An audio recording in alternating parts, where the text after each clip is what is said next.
Good afternoon, everyone, and thank you very much for joining this program.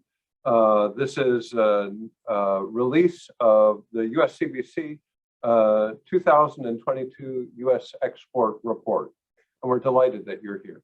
I'm delighted to share the podium today with my former boss and good friend, Ambassador Kathy Novelli. Thank you, Kathy, for being here with us, and look forward to our discussion.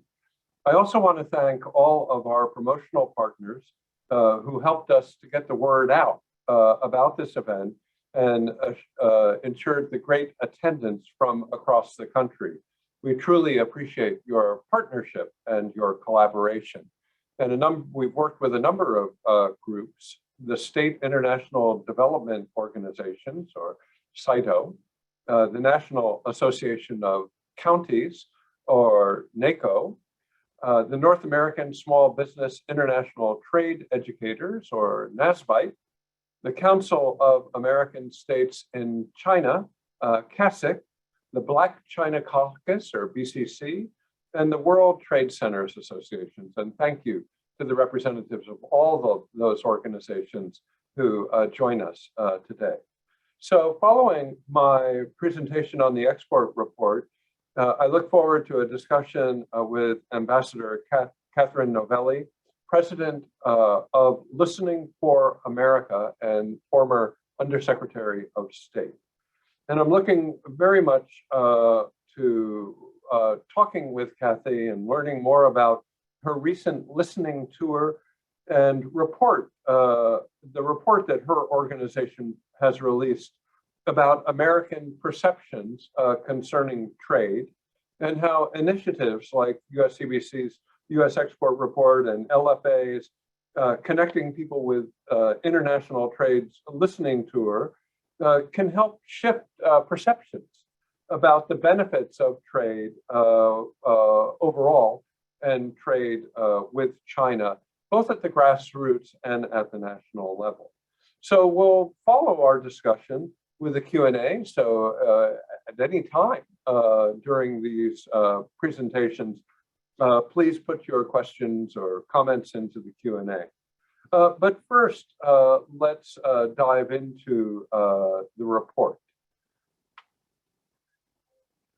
So this report provides a snapshot of U.S. goods exports in 2021, U.S. service exports in 2020, and the number of American jobs created by this export activity based on 2020 goods and services data. These are the most recent annual data figures available, and I'll discuss that in a little bit more detail. But our report includes national, state, and congressional district export figures. These figures present a rather complex story of American exports to China, which have been buffeted by many factors. COVID and travel restrictions have had a huge impact on our services exports, as we'll see. The tariffs initially imposed by President Trump, which were reciprocated by the Chinese, have also had a big impact. I think in these numbers, we will be able to discern the effects of the Phase 1 agreement signed by President Trump and Vice Premier Liu He. We'll also see the effect of sanctions, export controls, but perhaps the most important factor affecting American exports to China is the ever-changing, ever-evolving Chinese marketplace. So each year, our report draws on data obtained from the Trade Partnership, an economic research firm. This data is curated using figures from the U.S. Census Bureau, U.S. Department of Agriculture, and Moody's Analytics to provide a more comprehensive and, we believe, precise estimates on what than what is possible using the census data alone. And this is particularly true when analyzing agricultural exports, as census data credits those exports to states with large ports, rather than the state where the crop was actually produced. And so I strongly encourage folks to dig deeper into the data for your state, and particularly the Midwest states, which saw a 35% increase in agricultural exports to China last year. We'll see tremendous job gains. So we'll do a little bit of a quick how-to research this data later in the presentation. But with all data, this data also has its limits. For example, we only look at one side of the ledger. We discuss exports. We do not discuss Chinese imports and or the number of American citizens working for Chinese-based companies doing business and investing across the United States. Another limit of the data is that US government's data release for goods and services exports is not synchronous. We have full goods exports data for 2021, but our services data is for 2020. And this limits the precision by which we can estimate the number of jobs created by US exports to China today. We don't have the services data today. So when we look at the jobs data, we're looking at 2020, and then we'll have to extrapolate from there. So there are limits to the data, but I should also point out that the data has great utility, especially when you're looking at this from a local or a regional perspective. First, we can look deep into each congressional district and get a pretty clear picture of how sales to China are impacting a particular community within the United States. And we can estimate pretty closely how many jobs depend on exports from a state or a congressional district to China. Let me give you an example of this. I bet that there are relatively few people who know that China is the #1 export destination for 4 states in the United States: Nebraska, Alaska, Oregon, and South Dakota. And it's the #2 export destination for 15 additional states. China is an important market, but there's a regional element here that's very also important. Second, as with all data, it's really the trends that are most important. And we can estimate whether the job number is going up or down in a particular state or community over the last year. And given the size of the China market and the volatility within the market, the swings in employment resulting from the export data can be pretty big. Also, we can clearly see the impact of the trade policy process on businesses at the community level. The Phase 1 trade agreement was a real tailwind for some constituencies, mostly in the Midwest, but it was a headwind for other constituencies. So this data will give you a pretty good idea as to who are the winners and who are the losers within that trade policy debate. So as the Biden administration and Congress consider taking actions related to supporting US competitiveness and national security vis-a-vis China, they should craft such policy actions, keeping in mind that US exports are important for US companies, for farmers, ranchers, and middle-class American families in every state in the union and in virtually every congressional district.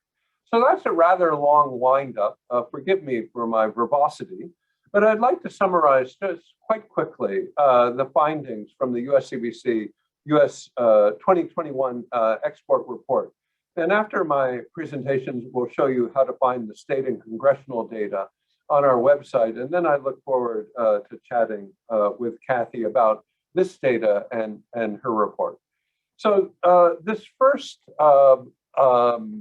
slide shows you that goods exports to China reached $150 billion last year. This is a record and up very significantly, 21% last year. And I should note parenthetically that in 2020, we had a 17% increase. So over the course of 2 years, a 38% increase in exports. And that's about as fast as you're going to find increases. However, on the services side, and we'll get more into this number later, you will see significant decline in American services, and we'll discuss the reasons for this in just a few minutes. In total, what we find is that in 2020, there were about 860,000 jobs in all of America created by these exports. Next, please. Thank you. So if we look to goods exports from China, we will note that they've benefited communities across the United States. However, there were some real standout successes. Firstly, as I had intimated, oilseeds and grains exports saw growth of 4.8 billion to almost 22 billion to China. And overall, agricultural exports were up 35%. I would say that semiconductors was another very important growth engine. And also pharmaceuticals grew very rapidly. And I have to say that the Phase 1 trade agreement highlighted intellectual property items such as pharmaceuticals and agricultural exports. And so we should not be surprised that this is a result, at least in part, of a result of the policy process. Next, please. So if you look at where, what are the biggest exports to China, you'll note that oilseeds, grains, semiconductors were by far the biggest, but oil and gas grew very rapidly last year as well. Pharmaceuticals and medicines I had mentioned. I would like to turn your attention to kind of the center right, aerospace products and parts. That is a huge decline from our historic patterns. Normally, aerospace would be the number one or the number two or the number three export item. But as a result of various factors in 2021, this was a difficult area for American exporters and something that we could discuss more in the future. I think that this was partially COVID induced and associated with a decline in travel and perhaps other factors as well. Next, please. So if you look at only goods exports, and so this is 2021 data, or the change between 2020 and 2021, you'll note that there was some very good increases in many parts of the country.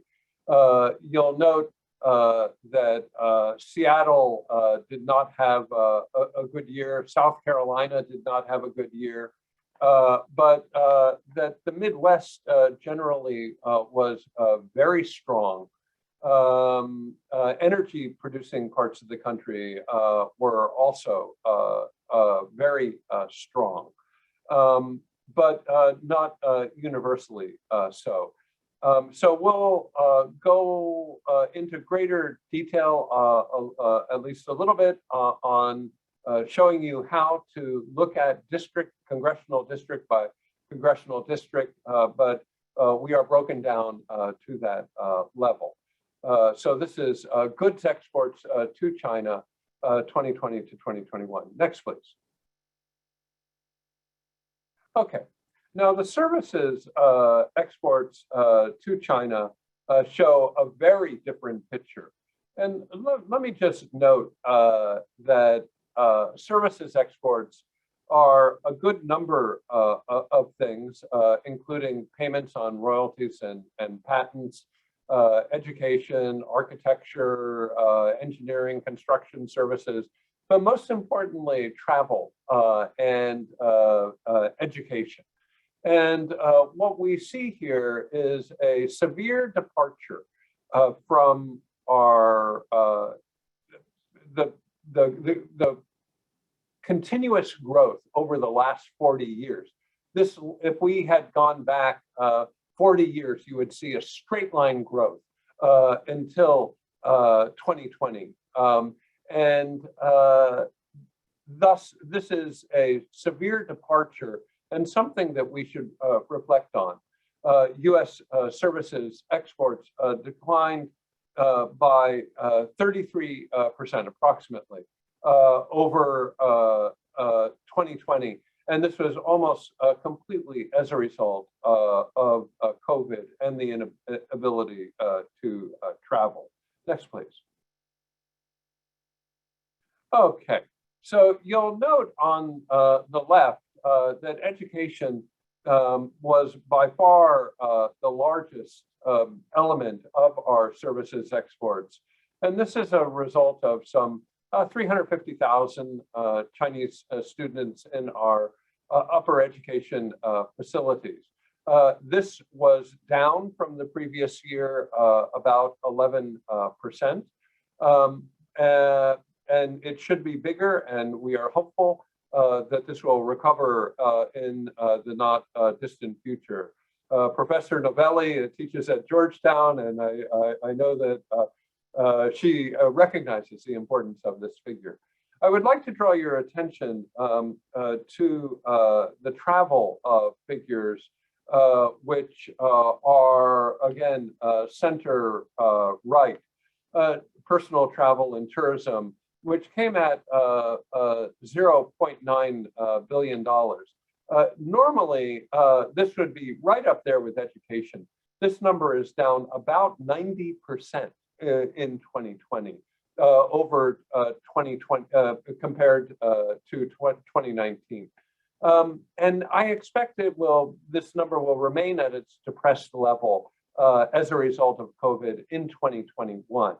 And so it's very unfortunate, but as a result of the travel restrictions, this is where we are.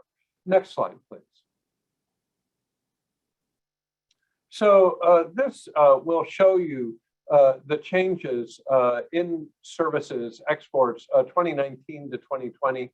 And as you'll see, virtually across the board, there is no blue on there. Every state saw, and every congressional district saw a decline in service exports. And that probably is almost all associated with travel and education. So to put this in context, the state that saw the least decline was North Dakota, which experienced only a 19% contraction in service exports.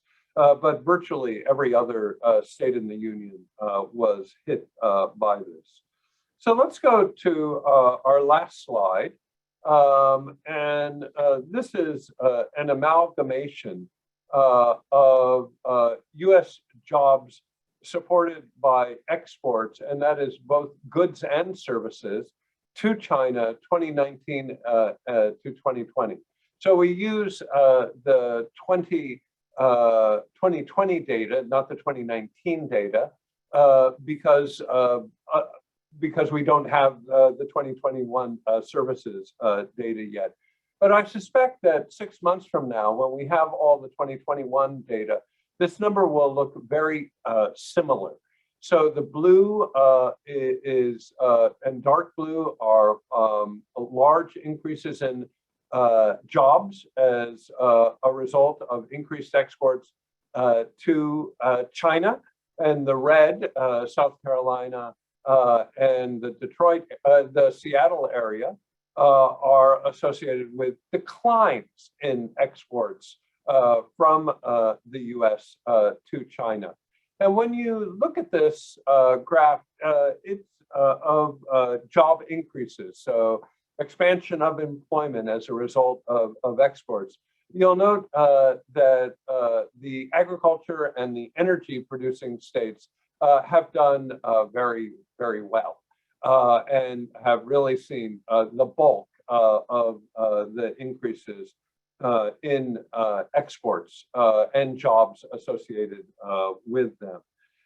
Now, again, in our data, which we will present in 1 second, just show you how to get there and how you can manipulate it so you can do any graphs that you want on your own. We do go down to the congressional district level.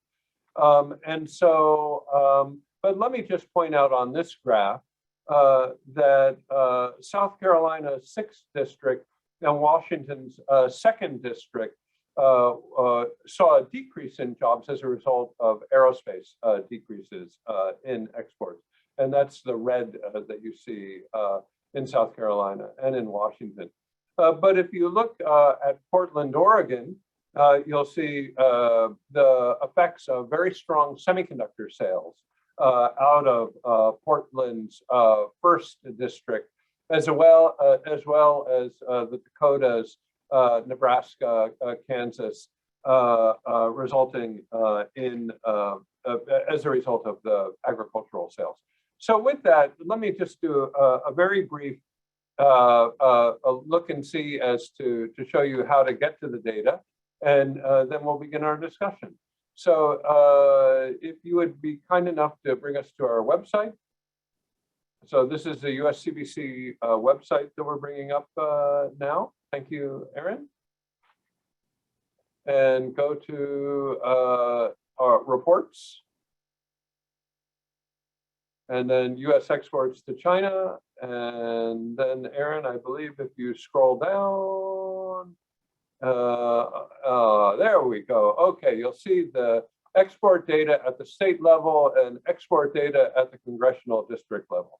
So Aaron, why don't you choose a dramatic one, and maybe Kansas is good. Okay. So this is a nice descriptor here of the Kansas data, which saw nearly a tripling of exports to China from 2018 to 2021. And we're pleased to note that as many as 20,000 Kansans are employed as a result of these exports. And you'll see down below that what are the main exports: oil seeds and meat products. That's all phase 1 agreement type of stuff. And you'll see that China is Kansas's 2nd largest goods export market, but not enough Chinese going to school in Kansas. So China is the 5th largest services market for Kansas. And let's go to a district, Aaron.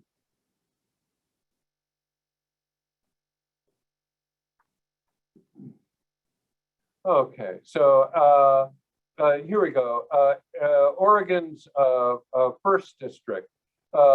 And in terms of goods exports, this is probably the leading export district in the country, with $8 billion worth of exports to China of goods, a 4-fold increase from 2017. Pretty amazing there.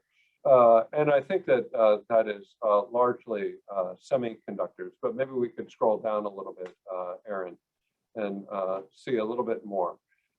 So yeah, you'll see at the district level, we have where the district, where China sits as an export market, as a services market, and what they are exporting to China.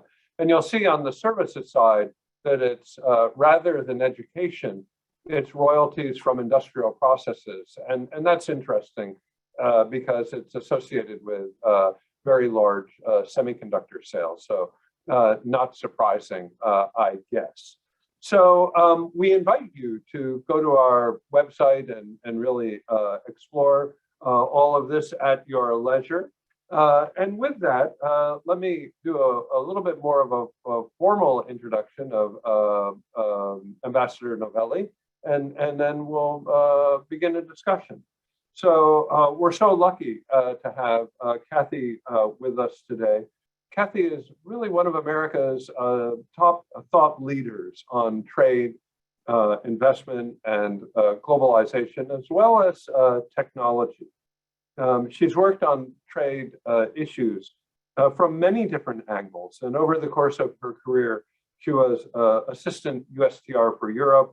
But I worked for her when she was Undersecretary of State for Economic Growth at the State Department, where she did a really terrific job. In addition, she spent 7 years as Vice President for Worldwide Government Affairs for a little company by the name of Apple, which some of us might have heard of.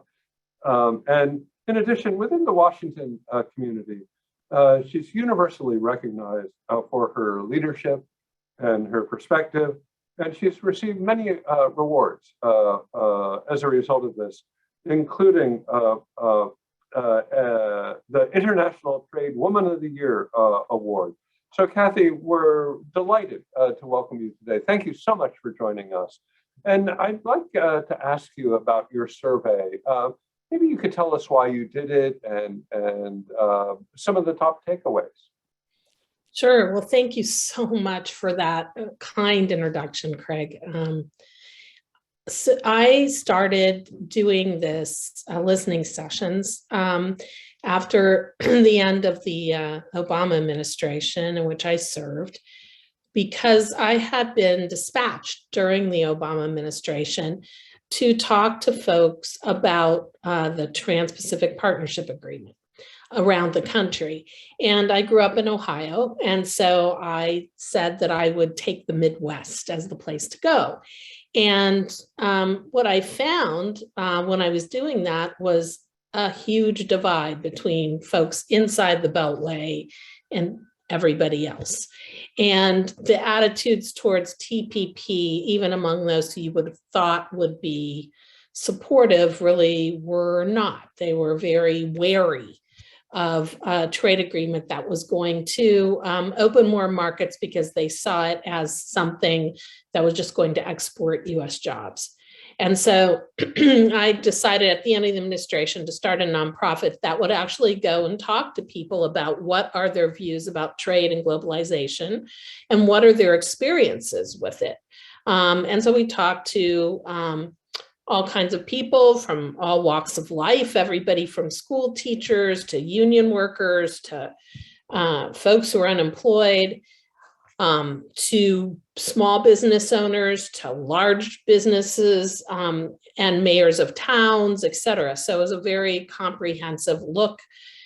We did that informally and through focus groups, and ended up pretty much hitting every region of the US in doing this.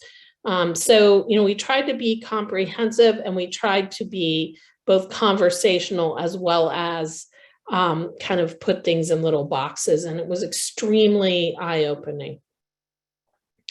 A couple of the main takeaways.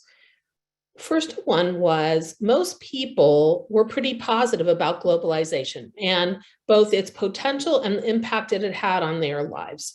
One of the things that we heard all the time was globalization means I can eat strawberries in winter. And so, there was a lot of good thinking about that. On the other hand, people felt like trade agreements were a net loser. They thought that trade agreements had caused manufacturing jobs to leave the country, and they were very concerned about it. So that was one of the big takeaways.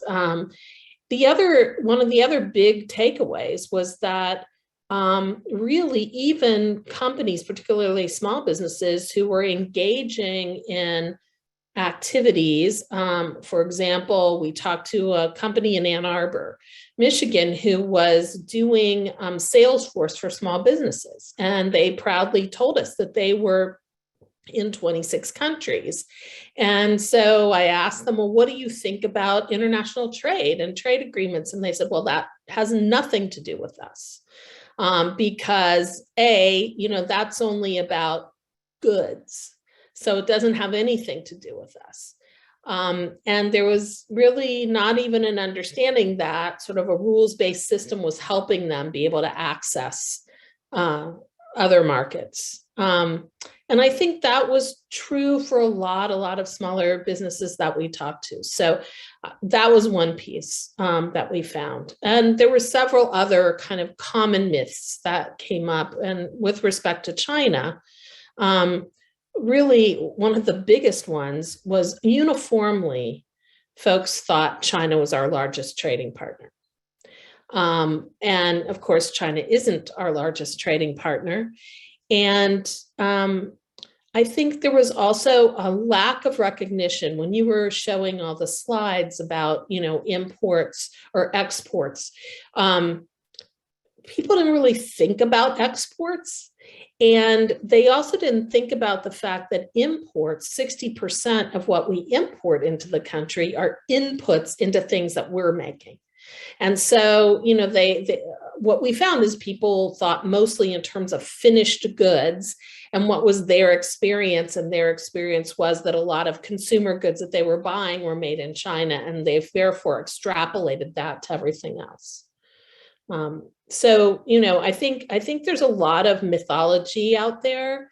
I think there is also, I would say, and then I'll stop and we can talk, but I also think there's an open mind that people really are not set in stone in their views. One of the things that almost everyone we talked to said is, look, I understand that this is incredibly complex, and I understand that I don't really understand the complexity of it, but I'm open to learning. And so I think that there's a real opportunity for policymakers, for leaders, both in business and in politics, to lead and to provide people with more information than they have now.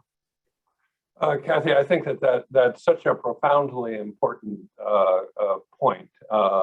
And I guess it's incumbent on all of us to try and do this.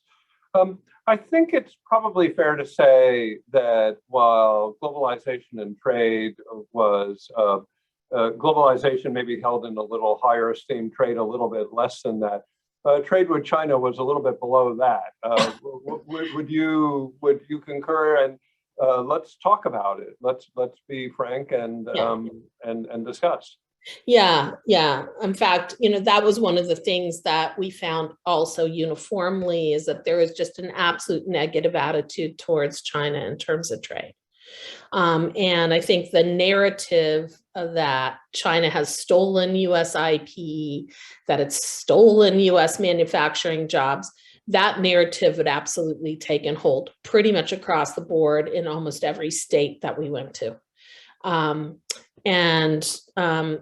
I think, again, I think people, we did a little bit of myth busting, and we accumulated those myths through all the discussion that we had initially, and we realized there were some common ones.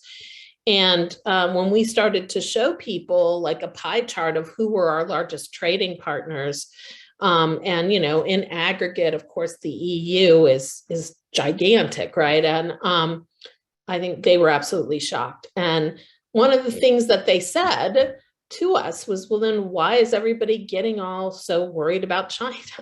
It was just, I think there is a lot of, like I said, room for providing information to people and letting them draw their own conclusions. But right now, there's this drumbeat of China as a competitor in an unfair one. And I think that has absolutely settled into people's consciousness. Yeah, no, I think that that's true. And that's why the employment numbers are, I hope, helpful. Let me welcome people to put questions in the chat or the Q&A, and I'll raise them with Kathy, or if there are more China questions, maybe I'll take a stab at it. But Kathy, you mentioned the myths, and you've touched on a couple of them, but not all. One myth that was that China is our largest trading partner. No, but an important trading partner. You mentioned also, but perhaps you could expand upon some of the other myths. Services as a traded good, perhaps. Yeah, I think that one is one just that's not well understood.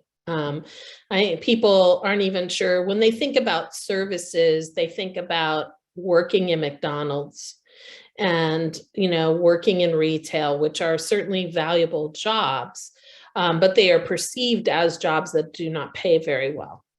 And when you start talking to people about services and talking about tourism, about architecture, about financial services, about, a lot of things where the US really excels, education, those kinds of things, it isn't on people's radar, I think, and nor is it on people's radar the percent of the US economy, which is, 70+% that is due to services. I mean, I think people were shocked by that when we showed them that as well.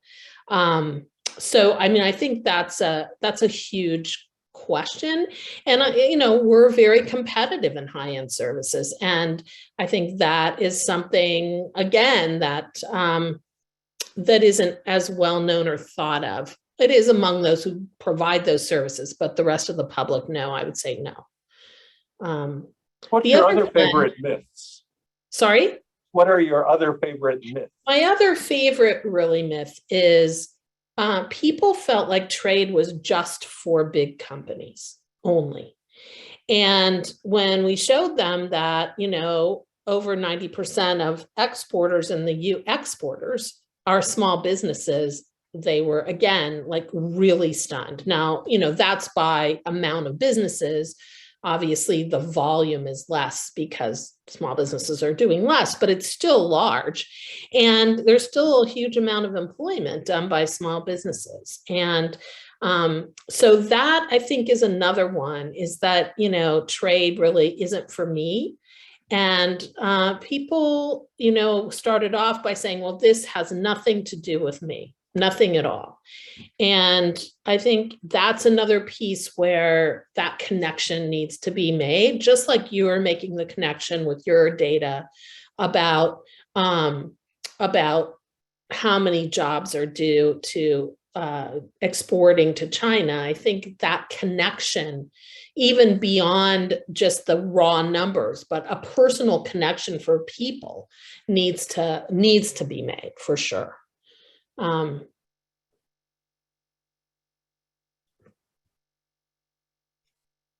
Sorry, one other myth, and I think that, like with all these myths, there's some degree of truth woven in there, Yes. right? Yes. So it's complex, but that trade has caused manufacturing job losses. And could you discuss that? This is a difficult question. It is. Which is multi-layered, but I'd be grateful. Totally. So there isn't, I don't think there is it is difficult and multi-layered. The St. Louis Fed, who does wonderful analysis on jobs and manufacturing, actually did a really interesting analysis of manufacturing jobs loss in the US. And they went back to the end of World War II. And what they showed is that manufacturing jobs have declined in the US in practically a straight line since then. And if you look at what was happening in trade, as this is going like this, trade is just kind of a straight line. And so you start to see that there's not really causation there. There isn't even correlation there. As this number started to come down some, then that number went up. But it's pretty clear that the causation isn't really there. And again, I think that was very eye-opening for people. The other thing we asked folks was, do you know anybody who's lost their job because of trade? We talked to several thousand people. We did not meet one person who said that either they or someone they knew lost their job because of trade. We did find one of my favorite myths was in Iowa, where people kept telling us about this small town whose plant, whose Maytag plant had closed, and that all the jobs went to Mexico, and how terrible this was. And then it turned out that, in fact, the Maytag had been taken over by Whirlpool, and the jobs went to Benton Harbor, Michigan, not Mexico. So, even when trade isn't even a factor, somehow it's, has become the scapegoat of all ills. And I think it's unfortunate for all of us. Oh, I could not agree with you more. And of course, there's the more labor-intensive parts might go to Mexico, but more IP-intensive parts coming to the U.S. So there's a shifting of supply chains always. Yes. So complex here for sure. Linda Conlin out of Philadelphia, the great city of Philadelphia, which I love very much, asks, how much does geopolitics, including position vis-a-vis the crisis in Ukraine, impact trade, and in particular with China? So your views on is the anti-trade and sort of a worry about geopolitical position, is that correlated or causal? Well, I do think that there is there's definitely an influence of geopolitics on people's views about trade. And, seeing China as a competitor to us isn't just about trade and economics. It's also about what's happening for political influence in that region and elsewhere. And, militarily, what's happening in the South China Sea, et cetera. So I think those things are bound together.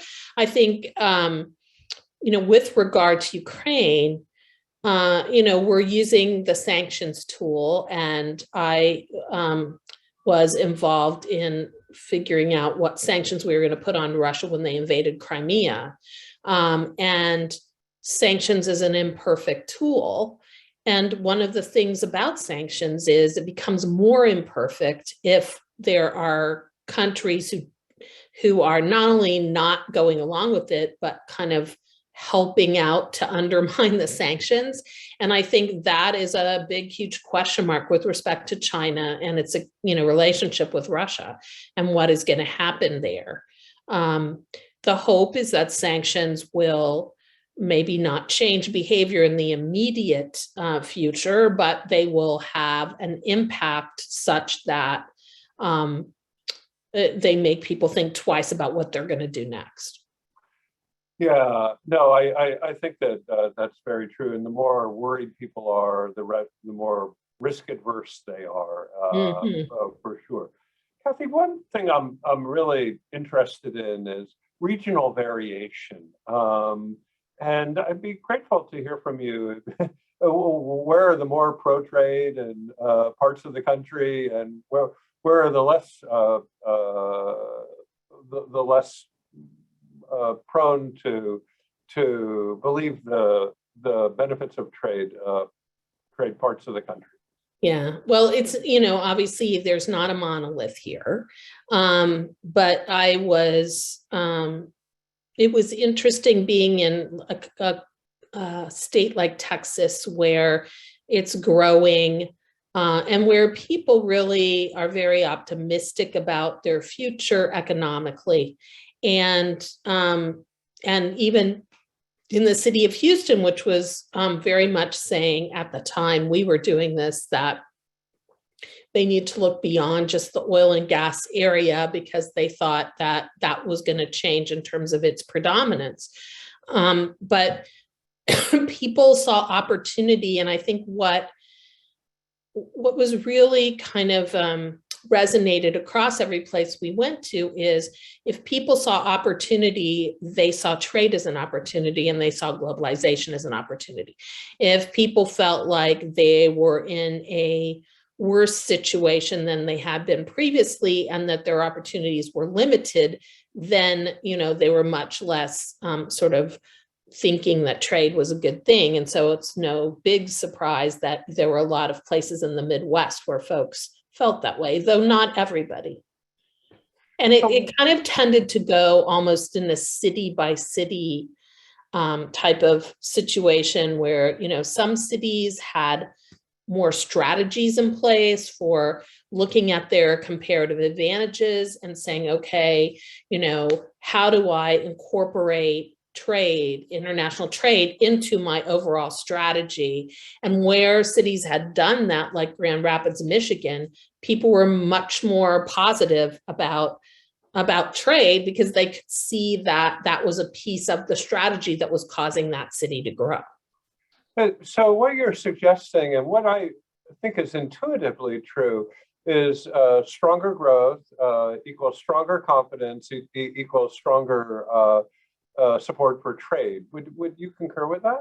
Yeah, for sure. And, you know, we really saw it in Greenville, South Carolina, where they had understood that they were going to lose their textiles jobs there because of trade, because of competition from trade, but they didn't really wait for that to happen and then sort of be in a panic about it. They actually had a plan for attracting other manufacturers to Greenville area.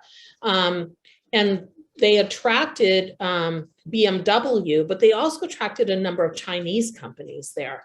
And what they've done is try to build on that so that as some Chinese companies are there and had a really good experience, they were able to use them as ambassadors for more foreign direct investment. And, you know, the place is absolutely thriving. And when you talk to people about, do they wish that they could go back to the textiles days? No one wants to do that. So they have much better jobs than they did before. Did you find a welcome in general for foreign direct investment and any patterns there across the country that would be different? And my assumption, a secondary question, my assumption is that if there was foreign direct investment, there would be a stronger support of trade. Yeah. But I'm not sure that that's true. Yeah, I would say what was interesting to us was port cities, no big surprise, had much stronger support for trade. And I think even the people who didn't work for the port understood that the livelihood of their city was tied to things coming in and going out, you know, products. And so you just found a different level of understanding of those issues in port cities. And it kind of didn't matter where in the country they were. So, you know, I don't know. That was not something I expected, although it totally makes sense. I find it interesting here. There's a confluence between confidence, investment, and trade. Absolutely. Getting on a kind of a rolling wagon here of globalization, or not. The thing I find interesting is some of the states that are most dependent on China for exports are elect some of the most conservative anti-China representatives, and I find that an interesting contrast there. Yeah, when we went to Iowa, as an example, we went there after the tariffs had been put on by President Trump and China was retaliating. And we expected to find people there saying that they didn't support what was going on. And we found the exact opposite, even though it was hurting their business. And they basically said, it's our patriotic duty to support the US. These people are stealing our intellectual property. And therefore, even if it's harming our business, we're behind it. And so, that was not what we expected, but it is what we found. Yeah, it's a curious paradox, if you will, that is worth thinking about. I think not universally true, but often true. So, Kathy, in your research, you reached some conclusions and some recommendations, and you have what you call a consensus trade story. And I wonder if you could tell us about that. I think that that's of great interest here as we look for the way for the future. We wanted to see where we could find consensus among people about, trade. And the first thing that we found is that trade just wasn't top of mind for people. They were like going, people who aren't doing trade for a living inside the Beltway. And so, and everybody kind of agreed with that. But as we talked more about, well, what does trade mean and what does it do? Folks sort of were like, whoa, it's touching like every aspect of our life. So that was sort of the first point of consensus that folks had. And then we sort of said, well, what about that is, are we at a place where we're in the ideal between, what it should look like and what it does look like, or are there gaps? And everybody felt that there was gaps. They saw the ideal as, connecting people and providing opportunity and letting us all have access to other products and lifting up other countries and people in other countries. And maybe even helping prevent war. So, there were these positive things, but they felt like we had a ways to go. And some of the things that were universally cited as things where we had a way to go were issues around environment in particular, regardless of a political party. People were very worried about trade somehow helping to contribute to environmental degradation overseas, and felt that we really needed to work on that. There was also some concern about labor and in other countries not being paid a fair wage. And part of that was altruistic concern about those people. Part of it was concern that somehow that kind of competition, that wage competition, was what was pulling jobs, out of the US. So there was a sort of we need to think about that as well. I think there was a lot of concern about, well, what happens if people do lose their job? And that there was a feeling there is just no kind of net, that people were just kind of left to their own devices, and that we really needed to think about that. And that was one of our recommendations, is that we really need an all of government approach to looking at the downsides of trade, which nobody kind of wanted to talk to or about when we were doing new trade agreements before. And that we need to be more proactive about that. Yeah, the United States is really paying the price for neglecting trade adjustment assistance in the past. Yeah. And our lack of engagement globally now is in part payment for those sins. Yeah. Kathy, you do note about talk about the consultative mechanism, and you're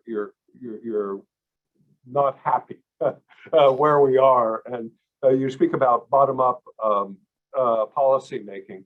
Could you expound on that, please? Because I think it's super important. Structural. Yeah. No, I think that's right. And the problem is, how do you? It becomes like a vicious circle, in the sense that if you want good input, people have to have from people. You have to give them good input and good information, and there's clearly a lack of that. I think that folks feel very disconnected. It's very clear they do, from policymaking. And so to me, we have to really think about that.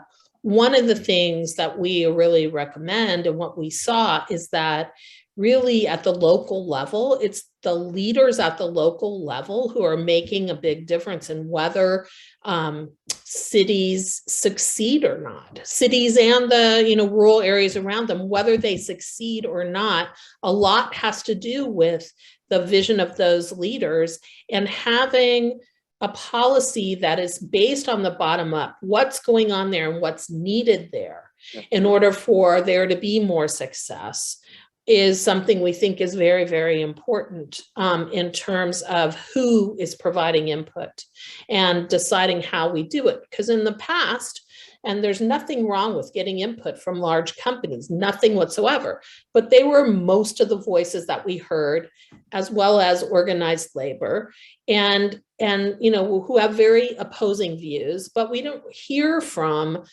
the people who had to make things work in their cities. And I think that's a big missing piece to the policy making agenda. Yeah, not listening to the self-interested extremes, but focusing on the other 90% of Americans, perhaps would be a good way to go. Linda asks, since small businesses constitute the majority of exporters and represent an important political constituency, doesn't it make sense to focus on this group to make the case for trade? And that sounds sensible to me. Yeah, no, I totally agree. And I think what we found is that small businesses don't always have the information about how to actually export and access other markets. The Small Business Administration does have programs, but honestly, when we were talking to small businesses, nobody ever mentioned them. So there is some big disconnect between the government programs that are supposed to be helping folks and what's happening. And most of them are just figuring it out on their own. And, you kind of think even those doing business in China are figuring it out on their own, or they're hiring folks inside China who facilitate them operating there. And, there's nothing wrong with that. I just think we could and should maximize our assistance to small businesses connecting to the global world more than we are. Oh, I couldn't agree with you more. Ron asks, can you provide an overall assessment of progress on China's phase one commitment to increase purchases of goods and services? Kathy, let me throw that at you, but I'm happy to address it as well. Well, I only can look at the numbers that have gone out there. And so far, some things, as you showed, have increased, but they haven't increased to the level that they were supposed to or expected to increase. Although I would say that I think a lot of people felt that those levels that were put out there were not terribly realistic, but I turn it over to you. You're the expert. Yeah, I think that our data really shows exactly what happened on the quantitative side, on the, if you will, state-managed trade side of the agreement. And that is over the course of 2020 and 2021, US exports, as I noted, increased 39%. The commitment by the Chinese, while not publicly detailed, so I might be a little bit off here, but not much, was for a doubling of trade from the 2017 base over that same period. And we had a 38% increase. So that cup is less than half full, but it's not nothing either at all. What I would argue, however, is that it's really, if you will, the policy elements there, the increases in Chinese policies, the changes in Chinese policies to import more beef and pork and chicken, the sanitary, phytosanitary, the pharmaceutical IPR changes and whatnot are perhaps more important. So is this cup half full, half empty? That is in the eye of the beholder, I suppose. We definitely could do better, Ron. We're nearly out of time. If there is one final question, put it in the chat now. But I would like to thank Kathy for joining me for what, at least for me, has been a terrific discussion. I'd love to partner with Listening for America going forward, and I know that you're looking at the macro issues, and we're more country specific. But we would like to support you.